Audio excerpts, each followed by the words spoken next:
Given a set of non-overlapping intervals and a new interval, insert the new interval into the set of intervals and merge if necessary. You may assume that the intervals were initially sorted according to their start times.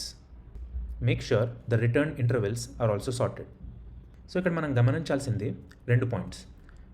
ఒకటి, initially the intervals are sorted according to their start times.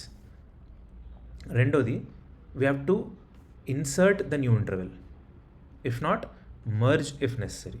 ఒక ఎగ్జాంపుల్ని తీసుకుని ఈ క్వశ్చన్ని బెటర్గా అర్థం చేసుకోవడానికి try చేద్దాం. First will understand what an interval is. ఇంటర్వెల్లో start time and end time రెండు ఉంటాయి. అలా మనకు ఒక అరే ఆఫ్ ఇంటర్వెల్స్ ఇస్తారు.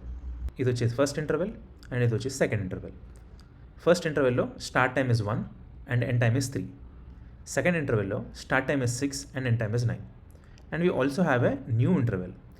ఈ న్యూ ఇంటర్వెల్ని ఈ అరేలో ఈధర్ మనం ఇన్సర్ట్ చేయాలి, ఇఫ్ నాట్ మర్జ్ చేయాలి. మర్జ్ ఎప్పుడు చేస్తాం? ఒకవేళ మన ఈ న్యూ ఇంటర్వెల్ మన అరేలో ఉన్న ఇంటర్వెల్స్తో ఓవర్లాప్ అయితే అప్పుడు మర్జ్ చేస్తాం. సో ఓవర్లాప్ అంటే ఏంటో తెలుసుకుందాం. ఈ నెంబర్ లైన్లో 1, 3, 6 అండ్ 9 ఈ స్టార్ట్ అండ్ ఎండ్ టైమ్స్ని మార్క్ చేసుకున్నాం. నెక్స్ట్ మన న్యూ ఇంటర్వెల్ 2 అండ్ 5ని కూడా మార్క్ చేసుకున్నాం. ఇక్కడ గమనిస్తే 1, 3 అండ్ 2, 5 ఆర్ ఓవర్లాపింగ్.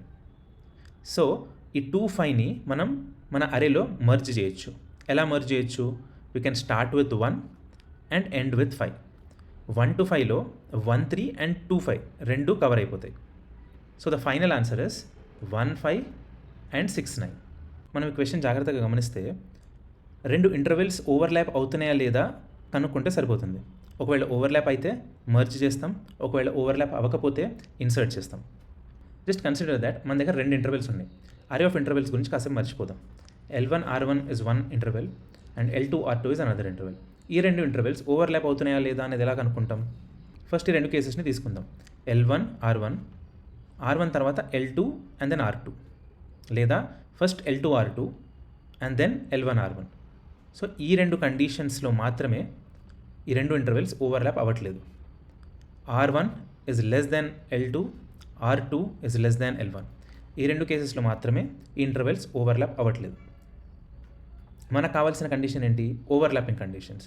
అంటే దీనికి ఎగ్జాక్ట్గా ఆపోజిట్. కండిషన్ ముందు నెగేషన్ పెడితే will end up with overlapping condition.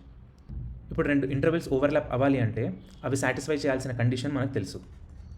Negation of L2 greater than R1 or L1 greater than R2. ఇప్పుడు ఒక ఎగ్జాంపుల్ తీసుకుని డ్రై రన్ చేద్దాం. మన ఫస్ట్ స్టెప్ ఏంటి? ఓవర్లాపింగ్ ఇంటర్వెల్స్ని ఫైండ్ చేయడం. ఇది L2 R2 అనుకుందాం. ఈ అరేలో ఉన్న ఇంటర్వెల్స్ని L1 R1 అనుకుందాం. కండిషన్ని చెక్ చేసి చూస్తే మనకి ఓవర్లాపింగ్ ఇంటర్వెల్స్ ఏంటో ఫైండ్ చేయొచ్చు. ఈ కేసులో L2 is greater than R1, 4 is greater than 2. అంటే అర్థం ఏంటి? ఇవి non overlapping intervals. Let's move on to 3, 5. L2 greater than R1 కాదు. L1 గ్రేటర్ దెన్ R2 కాదు. సో ఇవి ఓవర్లాపింగ్ ఇంటర్వెల్స్. అలాగే 6, 7, 4, 9 are overlapping. 8, 10 and 4, 9 are overlapping. But when it comes to 12, 16 they are non overlapping. So ఇక్కడ overlapping intervals ఏంటి? ఈ 3 and then ఈ new interval. You have to merge this new interval into this array. ఒకవేళ overlap అవ్వకపోయి ఉంటే దీన్ని right పొజిషన్లో మనం insert చేసి ఉంటే సరిపోయేది. ఈ స్టెప్తో ఓవర్లాపింగ్ ఇంటర్వెల్స్ని ఫైండ్ చేసాం మనం. నెక్స్ట్ వాటిని మర్జ్ చేయాలి. వేటిని మర్జ్ చేయాలి? 3, 5, 6, 7, 8, 10. వీటిలో 4, 9ని మర్జ్ చేయాలి. ఇక్కడ మీరు గమనిస్తే మన రేంజ్ ఏంటి? 3, 4, 5, 6, 7, 8, 9 అండ్ 10. సో మన ఫైనల్ మర్జ్డ్ ఇంటర్వెల్ వచ్చేసి 3, 10. దీన్ని ప్రోగ్రామాటికలీ ఎలా ఫైండ్ చేస్తాం?